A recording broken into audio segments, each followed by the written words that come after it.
Alhamdulillah. Bismillahirrahmanirrahim. Assalamualaikum warahmatullahi wabarakatuh.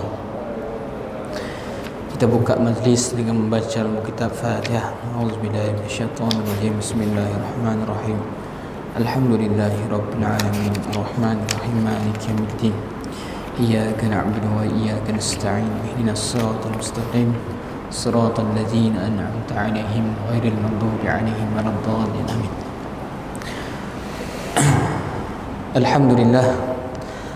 Alhamdulillahilladzi hadana lihadza wama kunna linahtadiya laula an hadana Allah. Wassalatu wassalamu ala Rasulillah wa ala alihi wa man walah.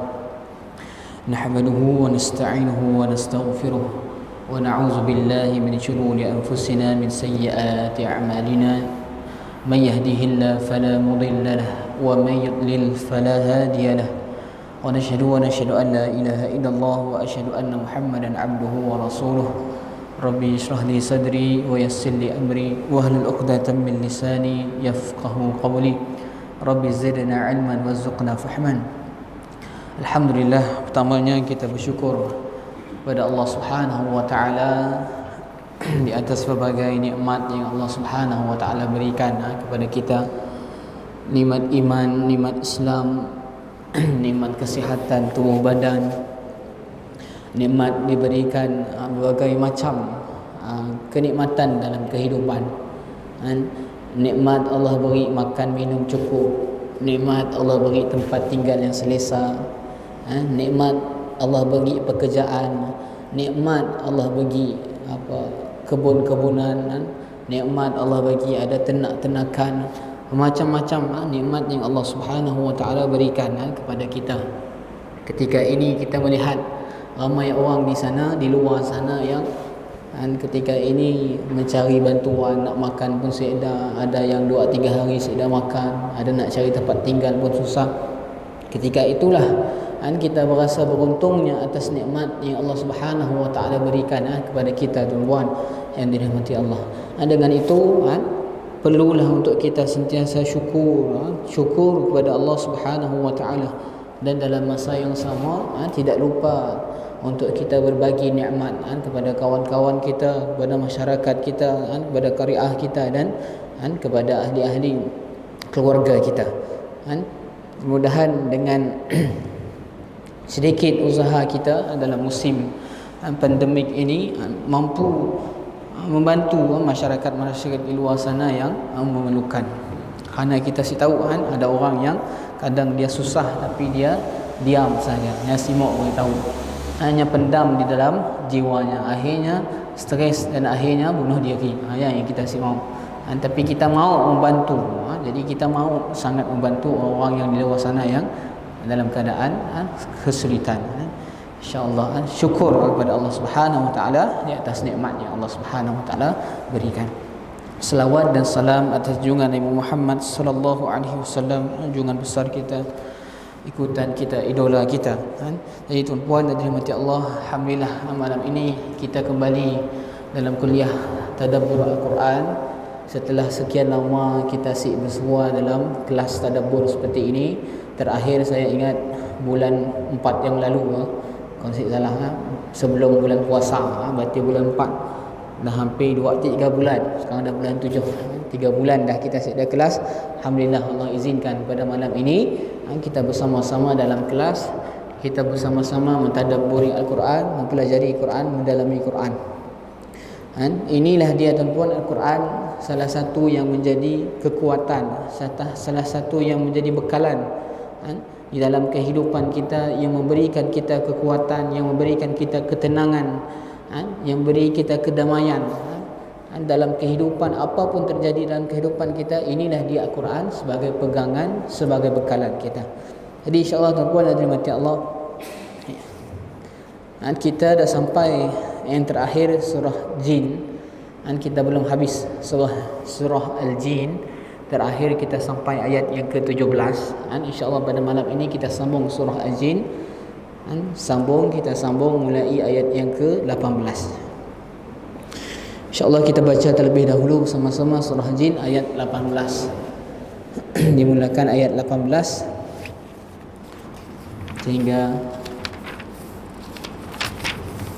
sehingga selesai, sehingga ayat yang ke 27 28 insya-Allah.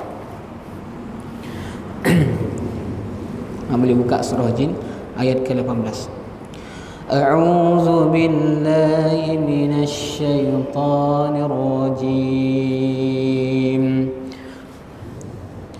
Wa annal masajida lillahi fala tad'u ma'allahi ahada wa annahu lamma qama 'abdullahi yad'uhu kadu yakununa 'alayhi libada qul innama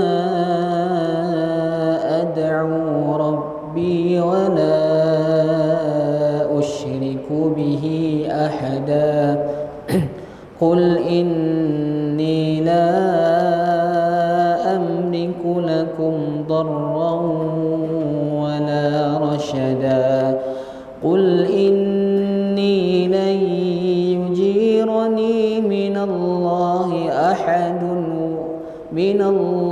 ahadun wa lan ajida min dunihi multahada illa balaghan minallahi wa risalatihi wa man ya'sillaha wa rasulahu fa inna lahu nar jahannam khalidina fiha abada hatta idza ra'aw ma yu'aduna fasaya'lamuna man ad'afu nasiran wa aqallu 'adada qul in adri aqribum ma tu'aduna am yaj'alu lahu rabbi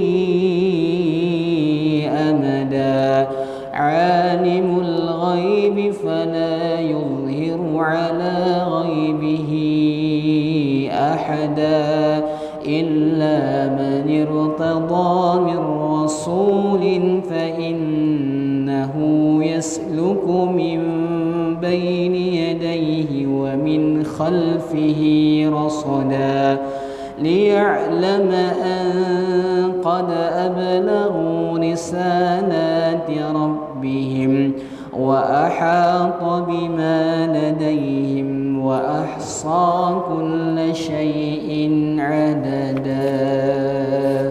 Sadaqallahul azim.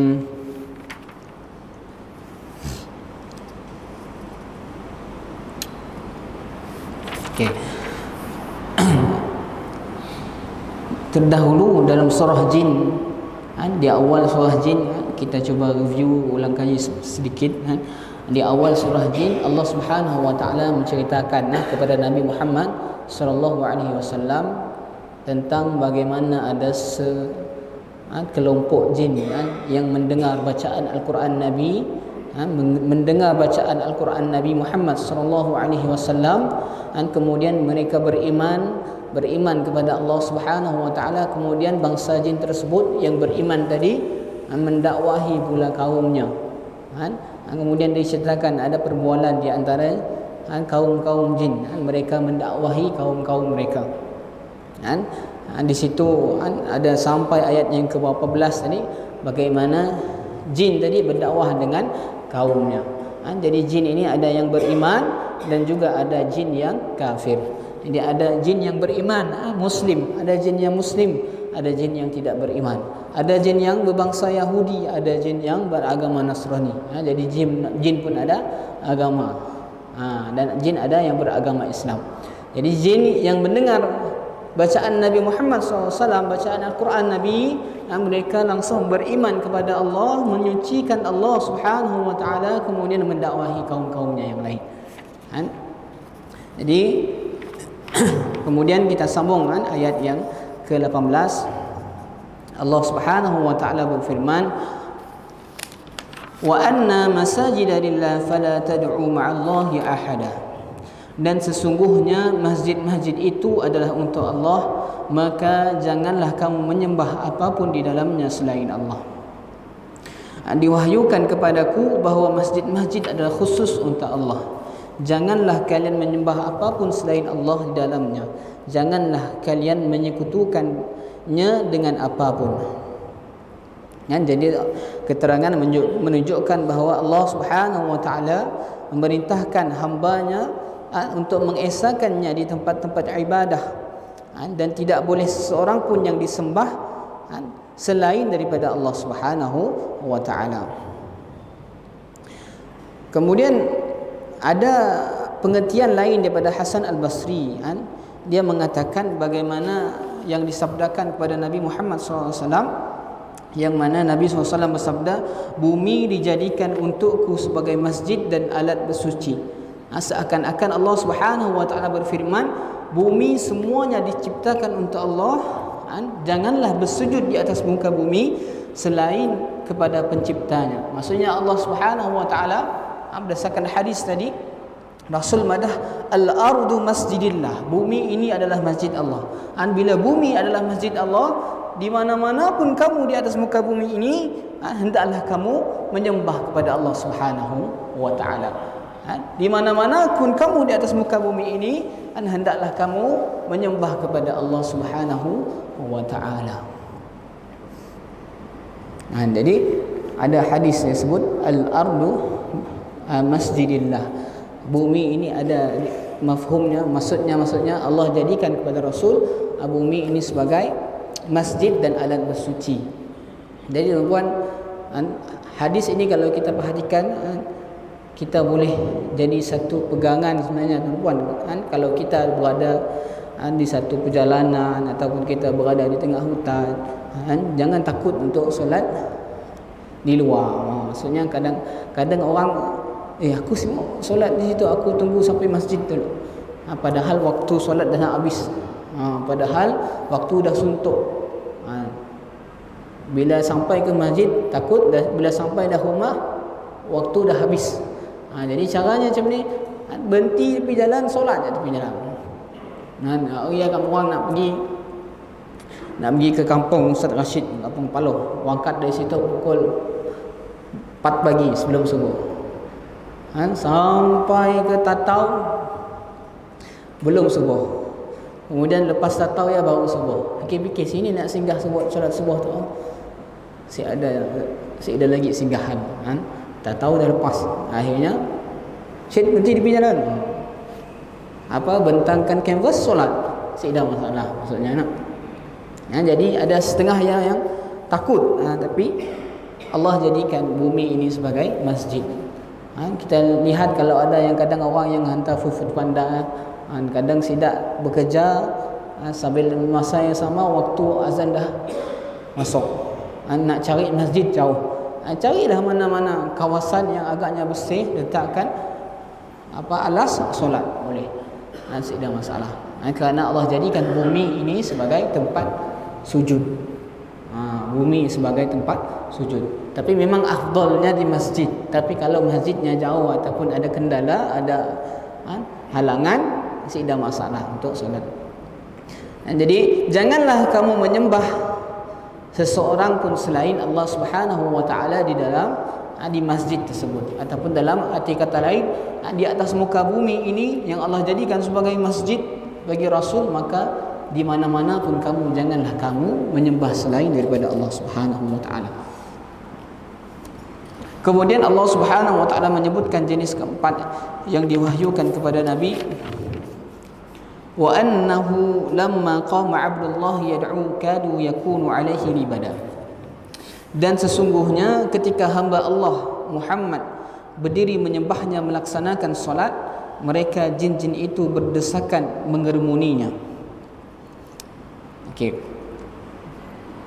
Sesungguhnya tak kala Nabi Muhammad SAW berdoa kepada Allah dan menyembahnya dalam keadaan solat, hampir saja jin bergerombol dan bertumpuk-tumpuk di hadapannya kerana penuh sesak untuk mendengar Al-Quran dari Nabi dan kagum terhadap apa yang mereka lihat dari ibadah Nabi. Mereka melihat apa yang belum pernah dilihat dan mendengar apa yang belum mereka dengar. Jadi ketika Nabi SAW solat, seringkali dikerumuni bertumpuk-tumpuk jin mendatangi Rasul SAW untuk mendengar bacaan Quran Nabi, mendengar apa Al-Quran daripada Nabi. Mereka kagum terhadap apa yang mereka dengarkan, apa yang mereka lihat, belum pernah mereka dengarkan. Bacaan yang sangat indah, erti kata yang sangat indah. Adapun pendapat yang lain mengatakan yang berdesakan mengerumuni Nabi adalah orang-orang yang musyrik. Ada pendapat mengatakan pada ayat ini yang berdesakan mengerumuni Nabi, pendapat yang pertama adalah bahawa jin yang mengerumuni Nabi nak mendengar bacaan Nabi. Ada pendapat yang lain mengatakan bahawa kaum-kaum musyrik, orang-orang musyrik, ketika Nabi solat, mereka mengerumuni Nabi, berdesak-desak, bertumpuk-tumpuk dengan Nabi, kemudian dalam maksudnya untuk apa? Untuk membatalkan ataupun menghalang dakwah Nabi SAW. Dalam ayat ini tuan-tuan, sangat cantik Allah sebutkan, dan sesungguhnya ketika hamba Allah iaitu Muhammad, dalam ayat wa innahu lamma qama Abdullah, Allah sebut Nabi Muhammad dalam ayat ini sebagai apa? Abdullah. Jadi Nabi Muhammad SAW ada dua gelaran yang Allah Subhanahu Wa Taala beri kepadanya, abduhu wa rasuluhu. Jadi dua gelar ini yang Allah beri kepada Nabi Muhammad sebagai salah satu keistimewaan dan kelebihan pada Nabi. Allah beri gelar Nabi sebagai seorang rasul, sebagai seorang yang membawa risalah, yang membawa wahyu, yang menyampaikan wahyu. Allah menggelar Nabi sebagai abduhu, hambanya.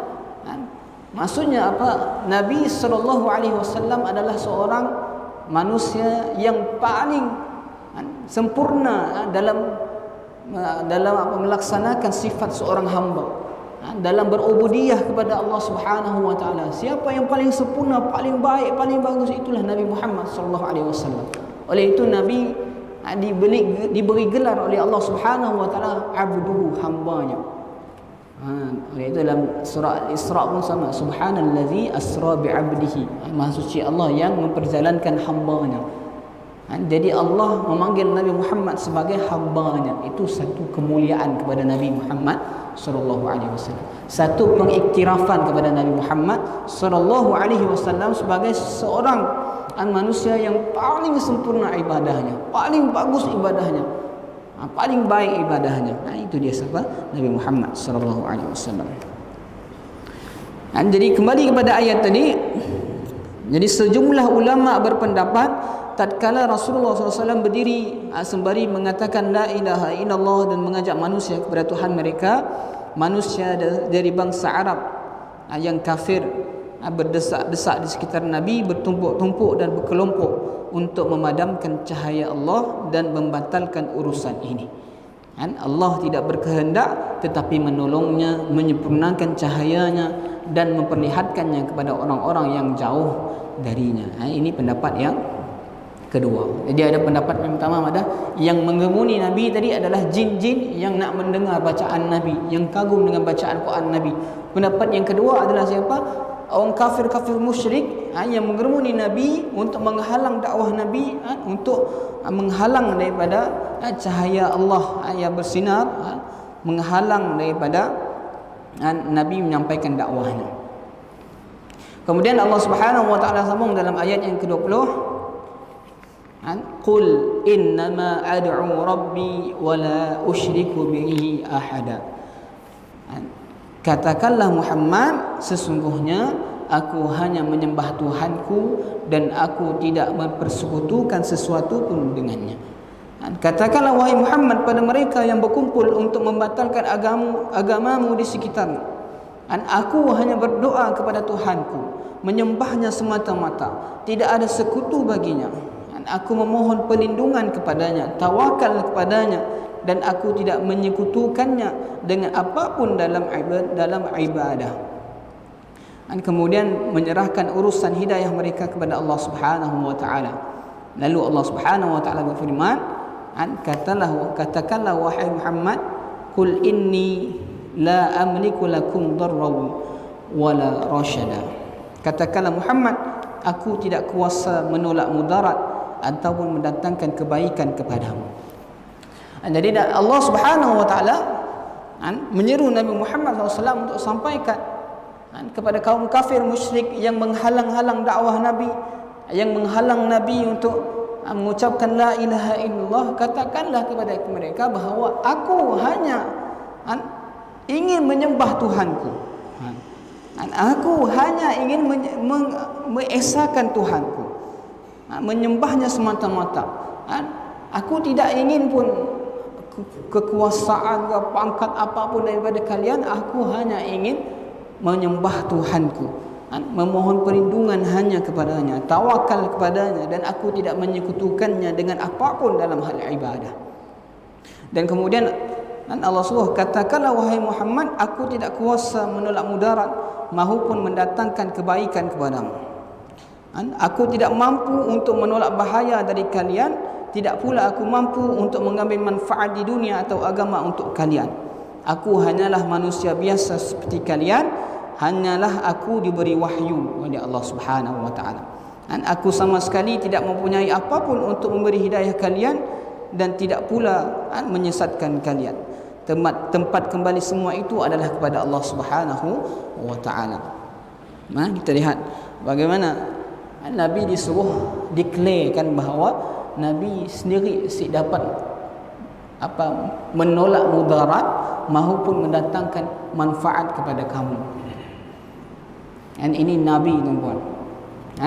Allah Subhanahu wa taala suruh apa? Nabi cakap kepada mereka orang-orang musyrik bahawa aku tidak mampu nak beri manfaat maupun nak menolak mudarat daripada kalian.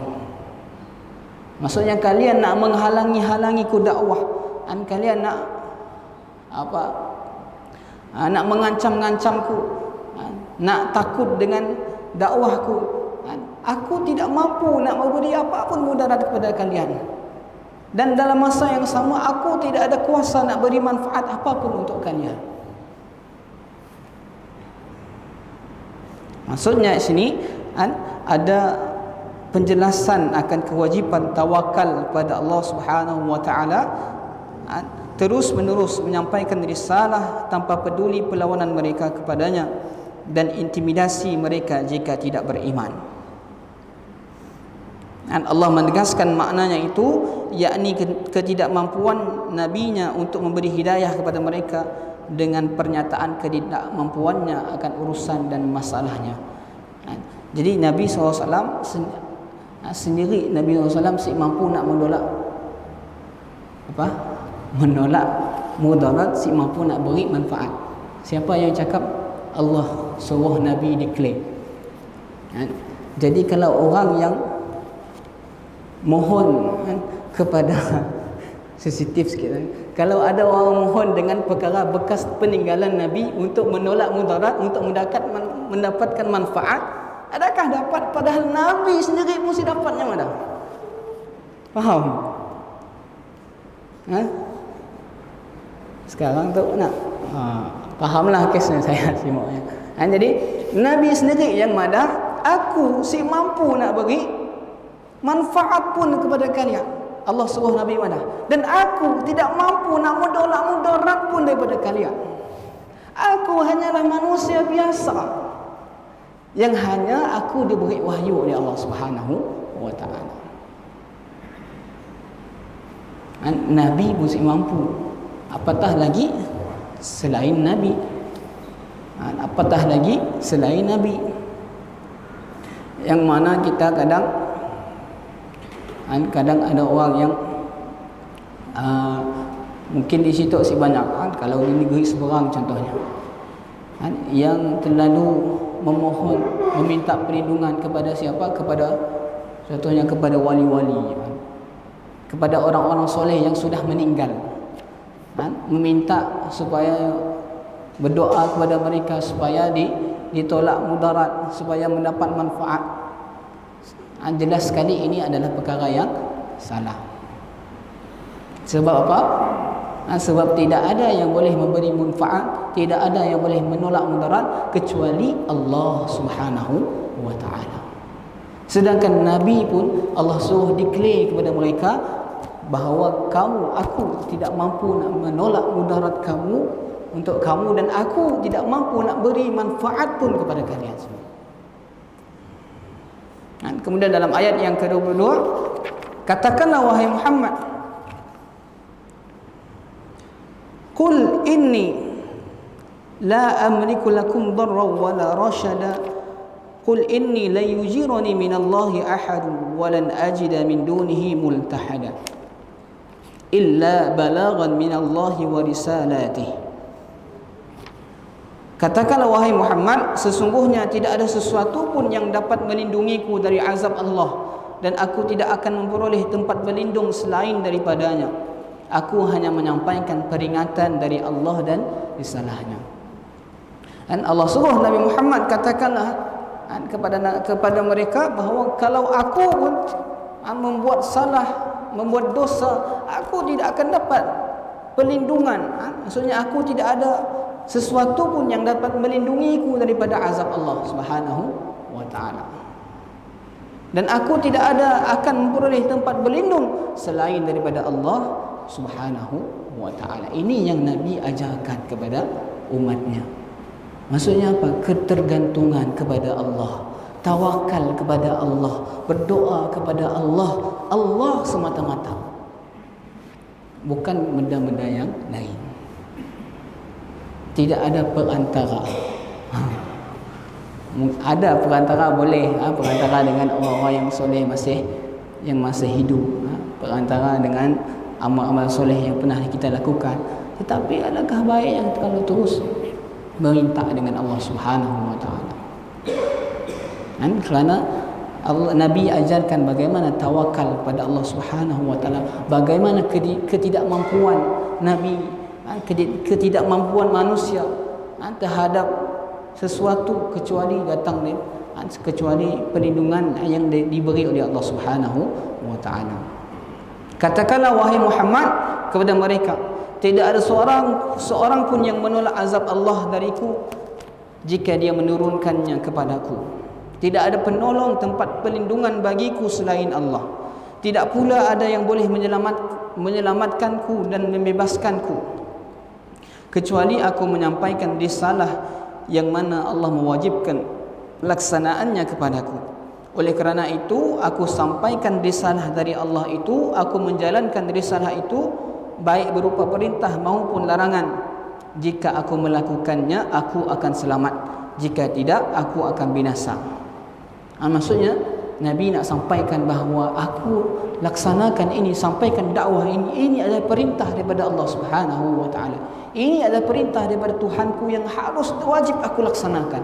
Kalau aku tidak laksanakan, tidak ada yang mampu melindungiku daripada azab Allah. Tidak ada yang mampu beri perlindungan kecuali perlindungan daripada Allah. Oleh kerana itulah aku laksanakan seruan dakwah ini, kerana ini perintah Allah Subhanahu wa taala kepadaku. Nabi nak jelaskan kepada kaum musyrik ni, yang mana mereka dari satu takut nak dengar dakwah Nabi, satu mengharap sesuatu daripada Nabi, mengharap sesuatu, kalau aku terima dakwahmu apa yang kau mahu bagi. Ada yang kelompok yang begitu, ada kelompok yang takut, simak, takut kalau aku masuk agamamu, takut sesuatu terjadi kepadaku. Jadi Allah suruh declare lah wahai Muhammad, aku kata Nabi tidak mampu nak menolak mudarat apapun daripadamu, dan aku tidak mampu nak beri mudarat, memberi manfaat apapun kepada kalian. Aku tadi hanya menyampaikan tugas yang Allah Subhanahu wa taala berikan kepada aku, menyampaikan risalah Islam kepada kalian. Kerana kalau aku tidak sampaikan, kata Nabi, sesungguhnya tidak ada satu pun perlindungan yang dapat menyelamatkanku daripada azab Allah Subhanahu wa taala. Inilah hakikat dakwah Nabi sallallahu alaihi wasallam. Dalam surah Al-Maidah ayat ke-67 Allah Subhanahu wa taala berfirman, wahai Rasul, sampaikanlah apa yang telah diturunkan Tuhanmu kepadamu. Jika tidak engkau lakukan apa yang diperintahkan itu, berarti engkau tidak menyampaikan amanahnya, dan Allah memelihara engkau dari gangguan manusia. Jadi Nabi SAW sangat takut kalau risalah ini tidak sampai kepada umatnya. Ketika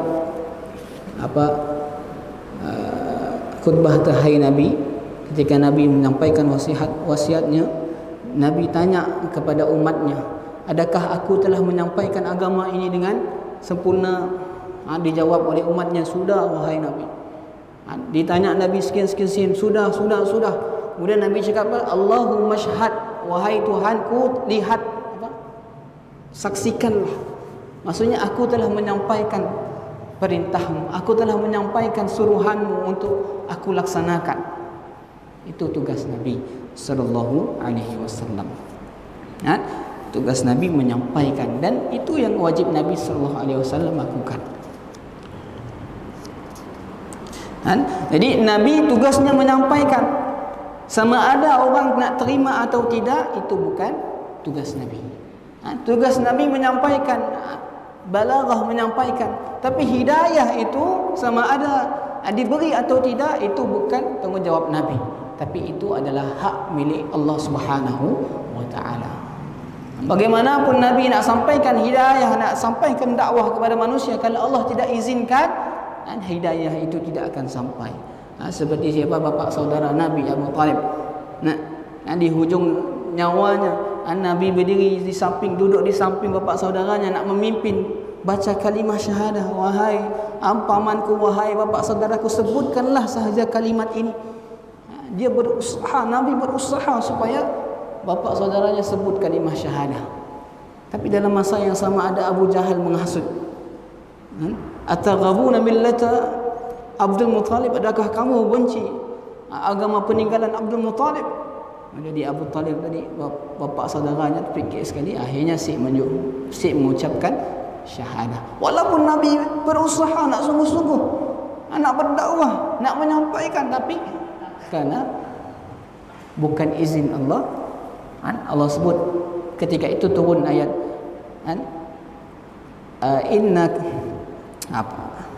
innaka la tahdi man ahbabta walakinna Allah yahdi man yasha. Sesungguhnya engkau tidak dapat menyampaikan hidayah kepada orang yang engkau suka, tetapi Allah yang menyampaikan hidayah kepada sesiapa yang Allah kehendaki. Jadi Rasul tidak ada kuasa untuk memberikan hidayah. Rasul tugasnya menyampaikan dakwah, menyampaikan risalah. Orang mahu beriman atau tidak, itu bukan lagi tugas Rasul, itu bukan tanggungjawab Rasul, itu adalah keputusan Allah Subhanahu wa taala. Kemudian Allah menyebutkan balasan orang-orang yang durhaka, yang tidak melaksanakan tabligh risalah dari Allah. Allah Subhanahu wa taala berfirman, dan barang siapa, ayat yang ke-23, barang siapa yang mendurhakai Allah dan Rasulnya, maka sesungguhnya dia akan mendapat azab neraka jahanam. Mereka kekal di dalamnya selama-lamanya. Jadi aku menyampaikan kepada kalian risalah Allah. Barang siapa yang durhaka setelah itu, setelah Nabi SAW menyampaikan risalah, maka baginya balasan yang sangat dahsyat, yaitu api neraka jahanam. Bertempat di dalamnya selamanya, tidak ada tempat untuk melarikan diri bagi mereka dari neraka itu, serta tidak pula ada tempat keluar bagi mereka dari neraka. Firman Allah abada adalah dalil bahawa durhaka, maksiat di sini adalah syirik. Jadi setelah Nabi sampaikan dakwah, Nabi sampaikan risalah, dan kalau yang tidak mahu beriman kepada Nabi, Allah berikan amaran, siapa yang mendurhakai Allah dan Rasulnya, maka sesungguhnya dia akan mendapat azab neraka jahanam. Mereka kekal di dalamnya selama-lamanya. Kemudian Allah Subhanahu wa taala sambung ayat ke-24, sehingga apabila mereka melihat azab yang diancamkan kepadanya, maka mereka mengetahui yang lebih lemah penolongnya dan lebih sedikit jumlahnya. Mereka masih saja dalam keadaan kafir, sehingga jika orang-orang musyrik itu dari bangsa jin dan manusia melihat apa yang diancamkan pada hari kiamat, pada hari itu mereka akan mengetahui siapa yang lebih lemah penolongnya. Maksudnya pasukan yang boleh dijadikan tempat pertolongan dan yang paling sedikit jumlahnya. Mereka atau orang-orang yang mengesahkan Allah Subhanahu wa taala.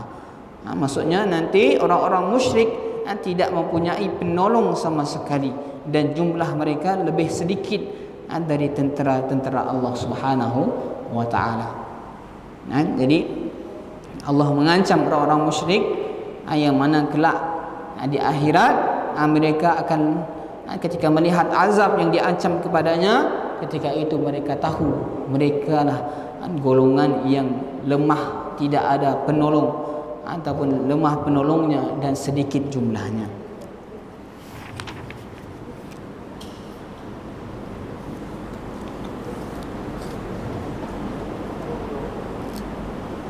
Jadi Nabi Muhammad SAW menyikat dasar-dasar dakwahnya pada 3 hal. Yang pertama, ketika Nabi berdakwah kepada kaum musyrik, kaum orang-orang kafir, orang Quraisy, yang pertama Nabi menyebut bahawa menyembah Allah semata-mata tanpa menyekutukannya dengan apapun. Kemudian yang kedua, dasar dakwah Nabi yang kedua, penyerahan urusan hidayah hanya kepada Allah. Dia tidak mampu menolak bahaya dari kaumnya atau menarik kebaikan untuk mereka. Dia tidak memiliki kekufuran dan keimanan. Tempat kembali itu semua hanyalah kepada Allah. Yang ketiga, Nabi Muhammad tidak mempunyai pelindung dari azab Allah. Jika dia berhak menerima azab itu, tidak ada tempat berlindung yang digunakan untuk berlindung, dan tidak ada penolong baginya jika dia durhaka kepada Tuhannya. Jadi sesungguhnya jalan yang aman dan selamat bagi Nabi Muhammad SAW adalah menyampaikan wahyu Allah dan risalahnya kepada manusia. Jadi inilah tugas Nabi SAW, menyampaikan wahyu dan risalah kepada umatnya. Dalam satu ayat dalam surah An-Nisa, satu ketika Nabi SAW suruh, kalau saya salah, Abdullah bin Umi Maktum baca sampai ayat surah An-Nisa. Kemudian sampai ayat tu Rasulullah suruh yakfi, cukup, berhenti. Kemudian Nabi menangis terisak-isak. Bila dilihat ayat, tempat berhenti ayat tadi, yang mana dalam ayat tersebut Allah Subhanahu wa taala berfirman, maksudnya bahawa sesungguhnya nanti kaumnya akan dikumpulkan bersama dengan Nabi SAW dan bersaksi. Maksudnya bersaksi, dan bersaksi maksudnya memberi saksi, adakah Nabi telah menyampaikan risalahnya, adakah dakwah itu telah disampaikan kepada umatnya. Jadi setiap Nabi dan Rasul akan dikumpulkan bersama dengan umatnya, dan ketika itu umatnya akan menjadi saksi, umatnya akan bersaksi adakah Rasul telah menyampaikan dakwahnya ataupun tidak. Saya lupa ayat ke berapa, nanti kira.